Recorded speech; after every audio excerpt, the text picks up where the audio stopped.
Midday at 12. From Washington, this is the CBS Evening News with Dan Rather. Good evening.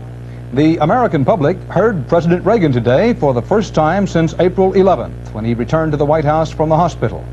Not the entire public, mind you, just the people of Beaver Falls, Pennsylvania, near Pittsburgh.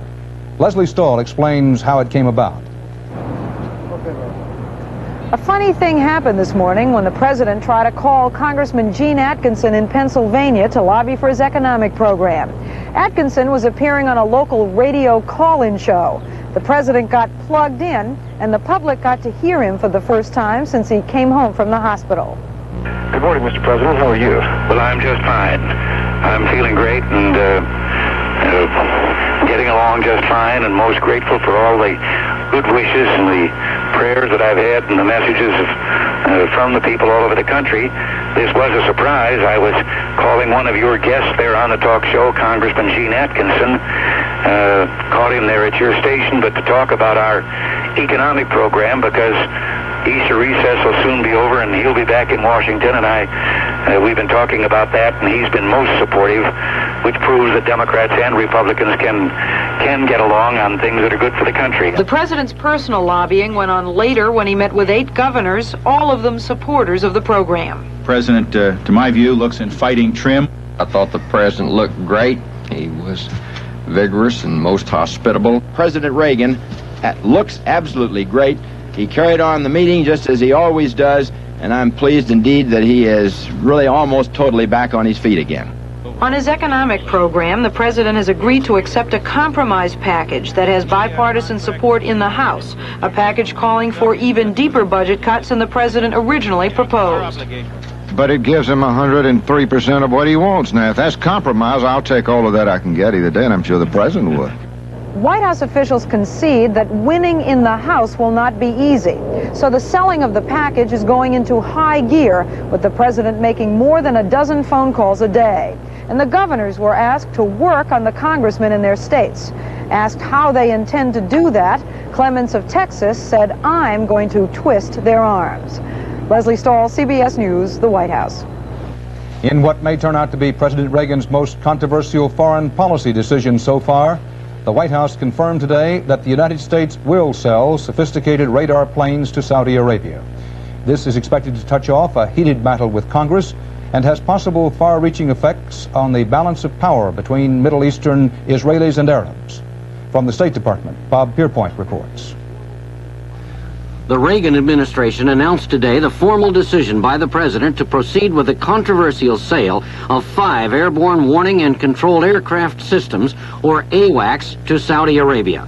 During his recent trip to that country, Secretary of State Haig had told the Saudis they would get the planes. But because the deal is strongly opposed by Israel and pro-Israeli members of Congress, no formal announcement had ever been made. The 5 AWACS are part of a package of military sales to Saudi Arabia that includes fuel tanks and Sidewinder air-to-air missiles for F-15 fighter aircraft the Saudis are also purchasing. Ask why Saudi Arabia needs the airborne command aircraft, which can detect military activities far beyond a nation's borders and, if necessary, direct fighter planes to intercept an impending attack. A State Department spokesman gave this answer. And we feel it is essential that we protect our interests in that vital region. And further, that we must help our friends in the region to defend themselves and to rebuild their confidence in our reliability. Fisher would not say when the administration will send Congress the politically sensitive arms package, leading to speculation that it may not be until after the Israeli election in late June. Perhaps not by coincidence, today's announcement was made while Saudi Arabia's oil minister, Sheikh Yamani, is in Washington discussing world oil and energy problems with U.S. officials. The entire issue of American arms transfer policy is now under review, with this memo obtained by CBS News one indication of the direction the new policy will take. The memo, sent to all U.S. embassies abroad, orders that posts hereafter should treat representatives of U.S. firms selling arms with the same courtesies as other U.S. businessmen. This would include offering general advice on tactics for securing sales in the host country. Asked today about a new arms policy, Secretary of State Haig said, Those nations that are threatened who need our support, where we can make a difference, and the support of other like-minded nations, that we are going to proceed with such support. Carter administration supporters claim their policy held back sales to many countries which now may be allowed to purchase arms. For example, under the Reagan administration, it is expected that Argentina, Venezuela, Chile, and Brazil will be allowed to buy arms, while Somalia, Kenya, and Morocco may be made eligible. Eventually, South Korea and Taiwan could also be possible purchasers. As one high U.S. official here puts it, arms transfers are not to be a political lubricant, but the overwhelming political message we want to send is, it pays to be an American friend. Robert Pierpoint, CBS News at the State Department. Fighting in and around Beirut, Lebanon escalated today. Artillery battles in that capital city and in nearby Zaleh between Syrian troops and Lebanese Christian militia were so fierce that 300,000 persons were forced to seek refuge in bomb shelters. Beirut's airport was closed temporarily. Meanwhile, Israeli gunners and their Christian militia allies pounded the Palestinian strongholds of Tyre and Sidon. Tyre and Sidon. Palestinian gunners in turn pounded northern Israel. In Jerusalem, Prime Minister Begin met with top military officials as warnings were issued that Israel might intervene with, quote, vigorous actions on behalf of the Lebanese Christian forces. I got my John Deere lawn and garden tractor the same year my son Eddie was born. They sort of grew up together. And I'll tell you, over the years, I've had more problems with Eddie than I've ever had with that tractor. John Deere builds them tough and solid, and your John Deere dealer is a man you can count on to keep them running year after year. Oh, you may pay a little more for a John Deere, but they'll last. I'm not so sure about Eddie. It's a home, but it's like no other home. A place you're proud to be and to be from. 'Cause it's your home, and it's like no other home. At Gallery of Homes, we'll find the one home you can't wait to move into. And find it before anyone else does. Neat house, Dad! Who lives here? Maybe us. Gallery of Homes knows there's no place like your home. Northern Ireland, the troubled British province that has been shaken by sporadic violence again these past few days, is threatening now to explode by week's end. Doctors said today that Bobby Sands, the imprisoned terrorist who has been on a hunger strike for 52 days, is slipping into a coma and has no more than perhaps 2 days to live. It is feared Sands' death may provoke widespread violence. John Blackstone reports from Belfast. In the Maze prison near Belfast, Bobby Sands is reported to be weakening, losing his hearing and eyesight. Sands is demanding that IRA prisoners in the Maze be given special status as political prisoners. He is becoming a hero of the Republican movement. 12 days ago, Sands even won election to the British House of Commons in a Northern Ireland by-election. But still, Britain's Prime Minister Margaret Thatcher refuses to discuss his demands. She repeated that stand today during a tour of Saudi Arabia. There can be no question of political status for someone who is serving a sentence for crime. Crime is crime is crime. It is not political, it is crime. And there can be no question of granting political status. Security forces in Northern Ireland are preparing for growing violence if Sands dies. Today there was more rioting in Londonderry, and the young rioters added a new weapon to their usual arsenal of bricks, stones, and firebombs. Security forces were also hit with bottles filled with a fuming concentrated acid. The yellow fumes left soldiers coughing and wiping their eyes. Some were treated for superficial acid burns. John Blackstone, CBS News, Belfast. In Japan, where Hiroshima and Nagasaki still burn in the national awareness, putting together a nuclear power program has never been easy. Yet Japan has 22 nuclear power plants, which supply 16% of the country's electricity. And now it also has a nuclear power scandal. Bruce Dunning in Tokyo has that story. Government officials are calling the accident the worst ever in Japan's nuclear power program. 56 employees of the power plant may have been exposed to high levels of radiation during cleanup operations. On March 8th, an estimated 40 tons of radioactive water and sludge escaped from holding tanks and spread throughout the storage area. Plant managers did not report the accident to government agencies as required by law. Officials now are calling this a cover-up. Newsmen allowed to tour the plant were told that ordinary buckets and rags were used in the cleanup. The company insists employees were not subjected to dangerous levels of radioactivity, but the government is suspicious that the employees were indeed dangerously exposed.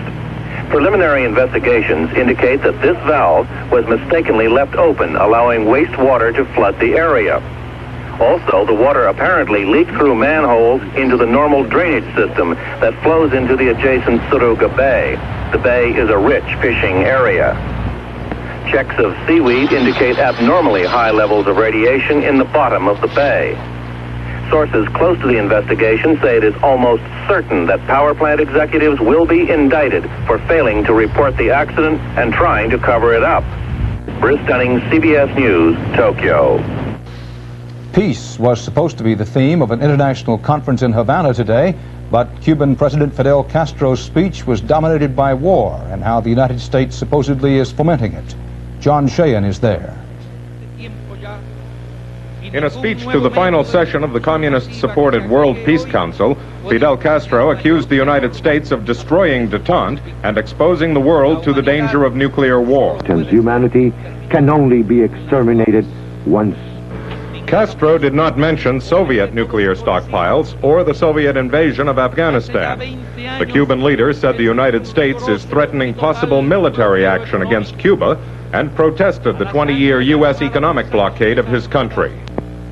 To the blood shed as a result of armed aggressions, pirate attacks, sabotages, and all other subversive actions carried out by imperialism against our country, we must also add criminal acts such as that of not allowing even the necessary medicines to save lives to be bought in the United States by Cuba.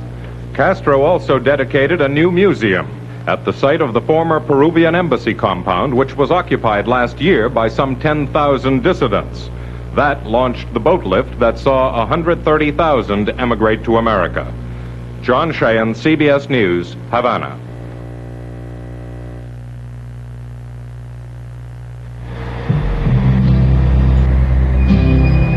Business, you sure have to know tires. What do you use? Generals. I make my living on them, so they gotta be tough and gotta last.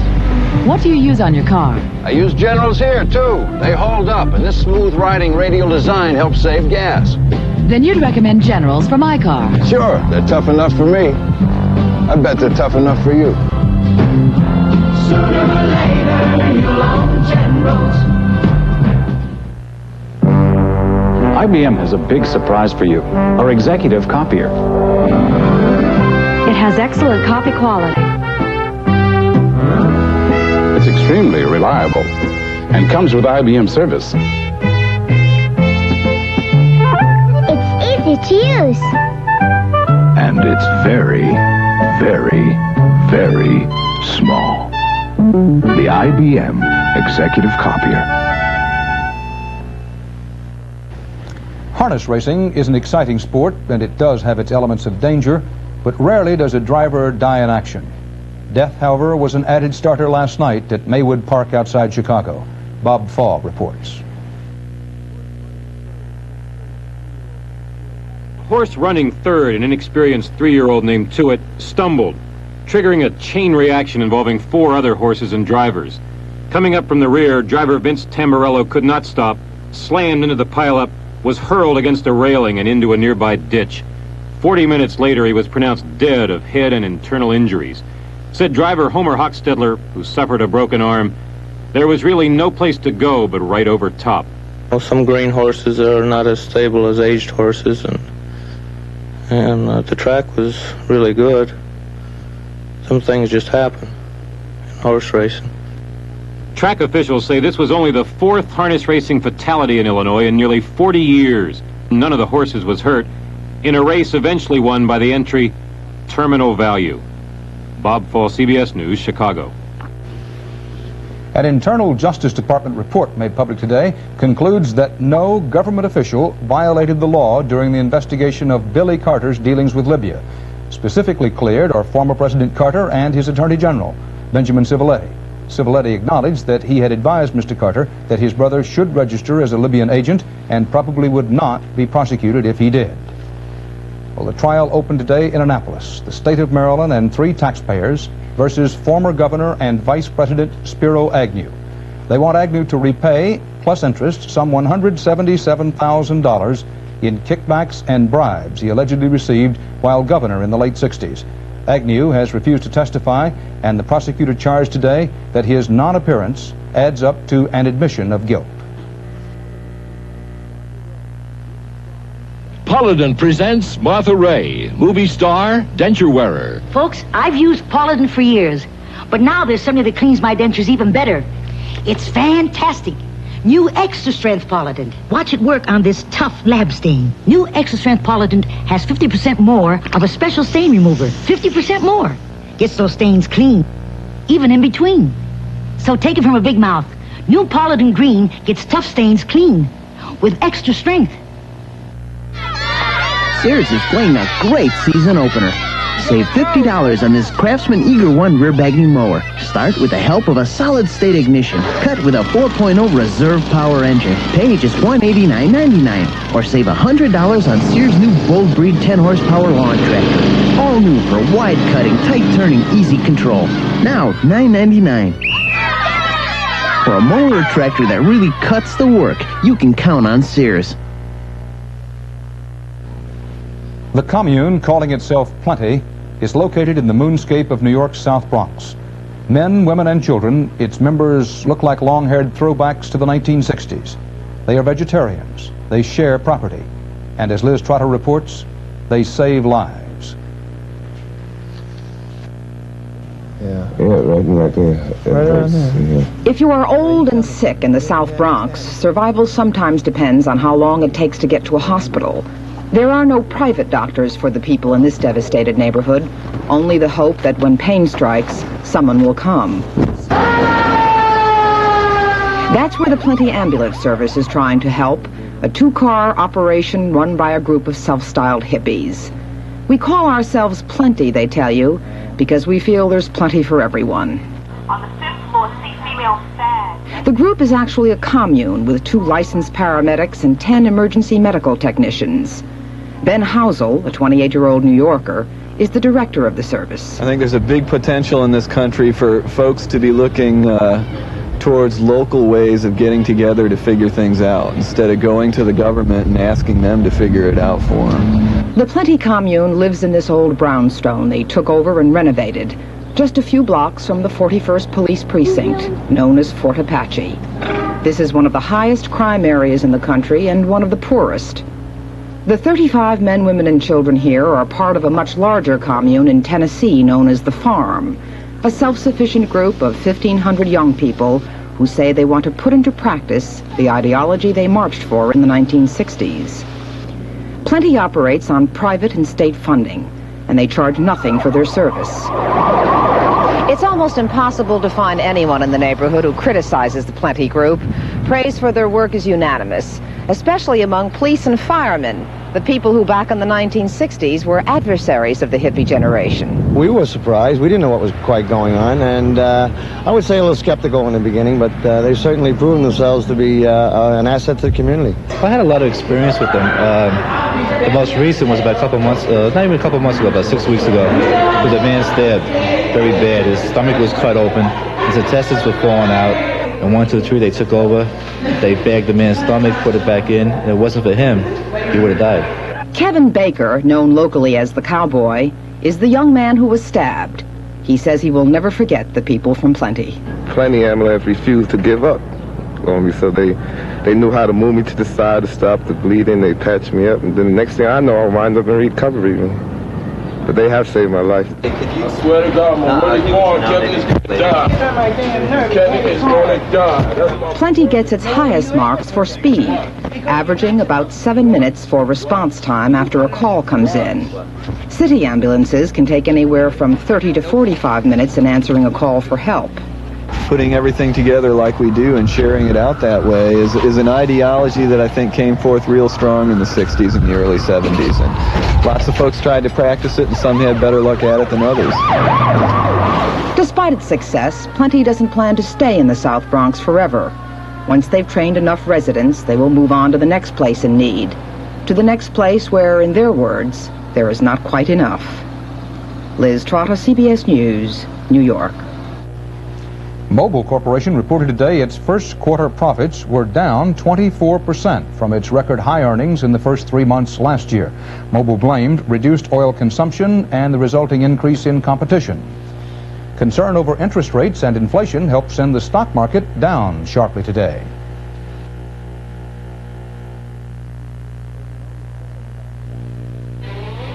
There's an old saying about travel: run with the wind. It means travel carefree, roam the world with ease. Now there's a traveler's check that helps keep the wind at your back, bearing the symbol recognized and respected the world over. Now, MasterCard Traveler's Checks. MasterCard Traveler's Checks. Nick, I need help. Sure. What should I use to clean my bathroom? Fantastic. But that's my kitchen cleaner. What about my bath? Look, as fast and easy as Fantastic cleans your kitchen, it'll clean your bath. Nick's right. Fantastic cuts right through grease, dirt, and soap scum. My whole bathroom sparkles. Nick, Fantastic is super in the bathroom. Fantastic. What it does for your kitchen, it'll do for your bath. Inheritors of his title were among those paying last respects to Joe Louis today. Jersey Joe Walcott arrived for the services at Arlington National Cemetery. Joe Frazier said goodbye to the Brown bomber. And Muhammad Ali was at graveside as taps echoed through the bright April sunshine.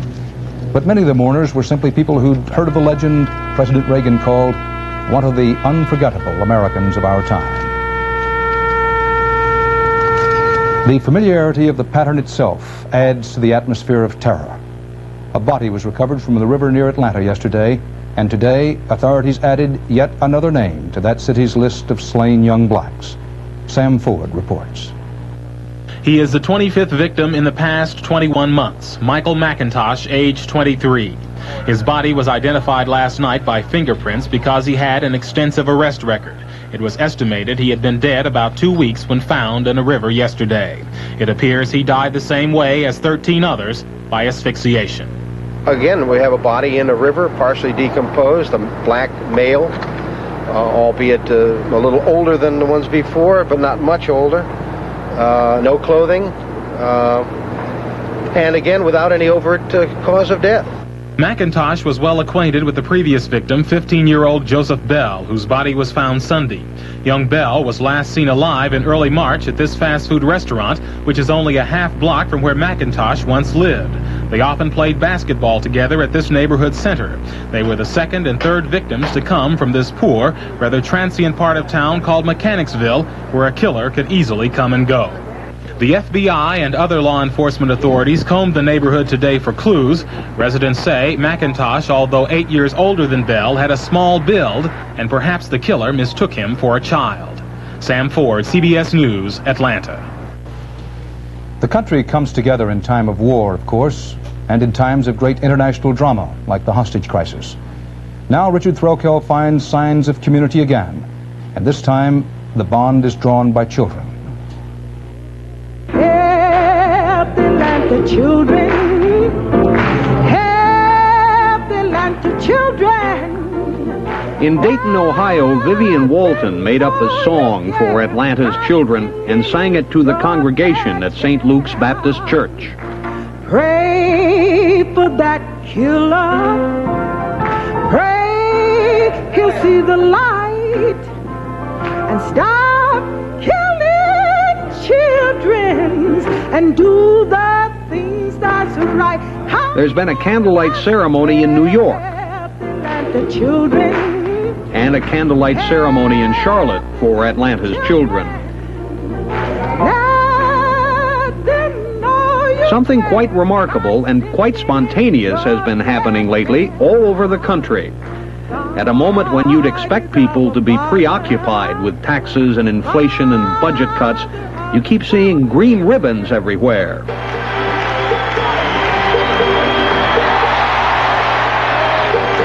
Basketball players are wearing them. Baseball players, too. The ribbons are, of course, for Atlanta's children, a reply to murder. Sometimes they were orange and sometimes they were black, but now green has caught on. Green means something. Life. Just life. Mrs. Georgia Dean lives in Philadelphia. She is a grandmother 6 times over. She watched the hostages come home and saw the yellow ribbons. Then she heard about Atlanta's children and thought green ribbons. It wouldn't make any difference to me what kind of children they were. You know, what color or what nationality or what. I just love children.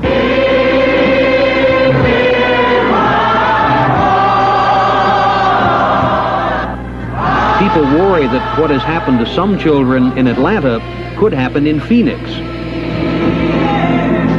in New York, in Cleveland. Someday. And so people are taking precautions.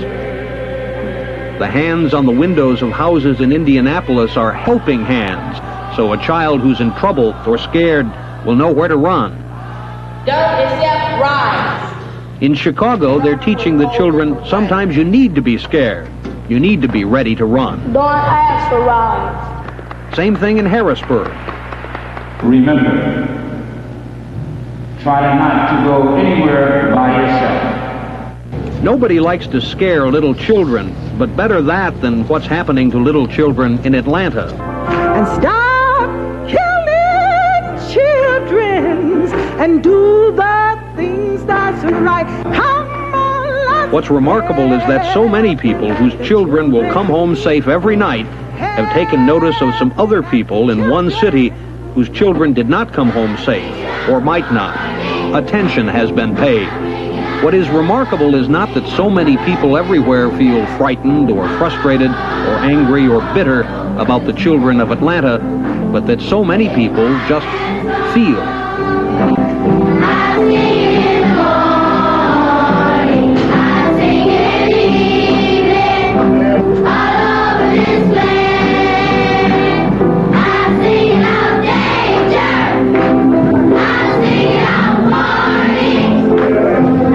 Richard Threlkeld, CBS News, New York.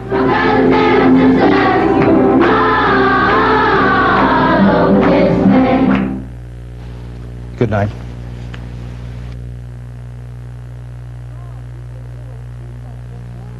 Mom, he's putting A1 steak sauce on his hamburger. My dear nephew, what is hamburger? Chopped ham? No, it's chopped steak. And what's better on steak than A1? A1 makes hamburgers taste like steak burgers. Take a bite. A1's herbs and spices blend with the meat's natural juices. Delicious. Sure. It's really juicy and tastier. Best hamburger you'll ever have. Because it's a steak burger. Hey, your uncle's steak burger. A1 makes hamburgers taste like steak burgers. Good morning, Alice. New Maxwell House Master Blend coffee? The new ground coffee that can save us money. Well, saves money, fine, but how does Master Blend taste?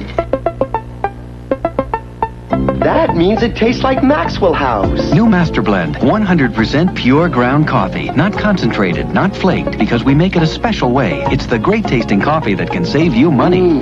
Great coffee. New Maxwell House Master Blend. Great tasting coffee that can save you money. From Washington, this has been the CBS Evening News with Dan Rather. These stations contributed tape to this edition of the CBS Evening News. This is CBS. The government begins its case against Ray Blanton, and Robertson County Sheriff patrols will stop patrolling when 200 gallons of gasoline are used up. Details coming up next on Eyewitness News. Seems like there's a lot of rushing around going on these days with that interstate and all.